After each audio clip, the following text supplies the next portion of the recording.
અમારા બાપ દાદાની જમીન છે તો અમે આ ખેતી કરીને જ પોતાનું જીવન નિર્વાહ કરવા ઈચ્છીએ છીએ, પણ ફોરેસ્ટ વિભાગના જે આપણા કર્મચારી મધુબેન છે એ લોકોએ અમારું વાવેતર કરેલું છે. એ વાવેતરમાં દવા છંટકાર કરીને અમારો ઊભો પાક નાશ કર્યો છે. અત્યારે અમે હાલમાં 2 તારીખેથી આ વાવેતર કરેલું છે. આ વાવેતરમાં જંગલ ખાતો અને વચમેનો મળીને દવા છંટકાવીને અમારા પાકનો નાશ કરેલ છે. અને અમે કહેવા જઈએ છીએ અને ખેડવા જઈએ છીએ ત્યારે એમ કહે છે કે તમે સનદ આપો. તો સરકારશ્રીએ તમે અમને સનદો નથી આપી, અમારા પર કબજો જ ન હોય તો સનદ અમને આપે ક્યાંથી? અને એ લોકો કહે છે કે 5 વર્ષ પછી તમને કાગળ પર તમને સનદો મળશે.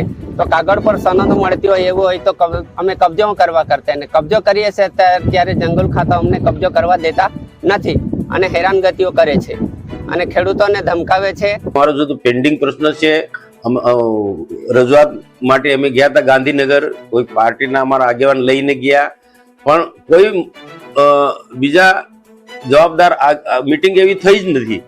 હજુ પ્રશ્ન ઊભો છે, પ્રશ્ન ઊભો છે, એટલે એને કોઈ તબક્કાવાર કોઈ ચર્ચા પણ નથી થઈ.